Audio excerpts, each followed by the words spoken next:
Sejumlah ibu pendukung Rizik Syihab berusaha menerobos penjagaan pihak kepolisian demi masuk ke ruang sidang Pengadilan Negeri Jakarta Timur atau PN Jaktim pada Selasa 23 Maret 2021. Beberapa ibu pada awalnya terlihat berbicara dengan Polwan agar diizinkan masuk. Sejumlah ibu pendukung Rizik Syihab berusaha menerobos penjagaan pihak kepolisian demi masuk ke ruang sidang Pengadilan Negeri Jakarta Timur atau PN Jaktim pada Selasa 23 Maret 2021. Beberapa ibu pada awalnya terlihat berbicara dengan Polwan agar diizinkan masuk. Seorang ibu bahkan mengaku sebagai pengacara Rizik. Kendati demikian, pihak kepolisian bersikeras tidak mengizinkan mereka masuk, sehingga terjadilah adu debat hingga saling dorong. Seorang ibu lain kemudian berteriak histeris, meluapkan kekesalannya lantaran tak bisa masuk ke ruang sidang PN Jaktim. Lalu ibu yang mengaku pengacara gantian berteriak ke polisi setelah ditarik pihak berwajib untuk menjauhi lokasi. Massa simpatisan Rizik terpantau masih memadati PN Jaktim hingga Selasa siang. Mereka membentangkan poster yang bertuliskan tuntutan agar Rizik dibebaskan. Yang dilakukan oleh anggota polisi wanita. Polisi terus berupaya untuk membubarkan massa, mengancam akan melakukan swab tes apabila masih berkerumun. Sementara itu, sidang lanjutan pada Selasa beragendakan pembacaan eksepsi untuk 4 perkara. Humas PN Jaktim Alex Adam Faisal menjabarkan perkara itu antara lain nomor 221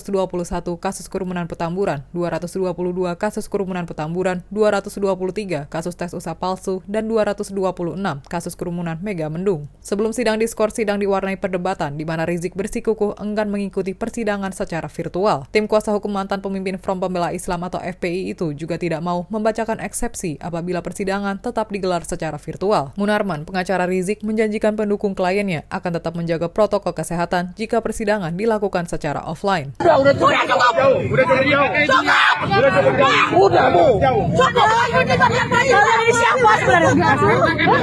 main dorong kau, dorong aku kan ya. Saya tuntut nanti ya. Saya ini pengacara, bukan penonton. Saya akan ke pengadilan untuk bersidang. Mempertahankan, membela klien kami. Habib Muhammad Rizik Syihab bin Hussein Syihab. Apa karena beliau mengaku begini, keterlaluan kalian? Kemudian yang bisa saya ceritakan juga ini adalah masalah penjagaan. Tadi sudah Anda sebutkan sebenarnya lebih dari 1.700 personal gabungan mulai dari kepolisian, TNI, Satpol PP ini berjaga dari pukul 7 pagi. Dan tadi sudah ada bentangan kawat berduri dan juga mobil pengurai massa yang disiapkan. Tadi memang sudah ada sejumlah simpatisan yang ingin masuk, tapi sekali lagi karena memang Pengadilan Negeri Jakarta Timur hari ini dibuka secara terbatas untuk kalangan terbatas, entah itu untuk pegawai saja ataupun mereka yang memang harus mengurus berkas, maka siapapun yang tidak memiliki izin ataupun terdaftar begitu dilarang masuk begitu. Juno.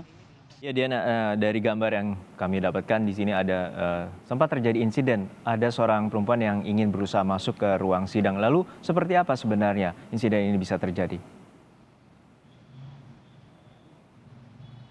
Ya Juno, sedari pagi, dari pukul 7 pagi memang cukup banyak sebenarnya simpatisan dari Rizik Syihab yang datang begitu, mulai dari kalangan ibu-ibu, bapak-bapak sampai dengan pemuda yang mengaku sebagai simpatisan ini cukup banyak sekali begitu.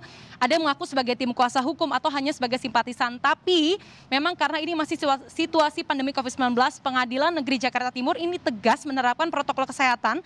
Salah satu aturan di dalamnya ini adalah baik itu dari tim jaksa penuntut umum ataupun dari tim pengacara dari terdakwa, yakni Rizik Syihab sendiri, ini maksimal hanya 6 orang. Jadi dalam ruang sidang ini juga terbatas orangnya, sehingga mereka yang mengaku sebagai perwakilan tim kuasa hukum ini memang harus terdaftar di Pengadilan Negeri Jakarta Timur. Sementara memang tadi ada seorang ibu yang mengaku sebagai perwakilan tim kuasa hukum, tapi karena memang namanya tidak terdaftar dalam daftar ataupun catatan Pengadilan Negeri Jakarta Timur, maka tetap tidak diperbolehkan masuk. Demikian informasi dari Tribun Jateng Update. Saksikan terus Tribun Jateng Update hanya di channel YouTube Tribun Jateng. Ikuti update terbaru dari sosial media Tribun Jateng.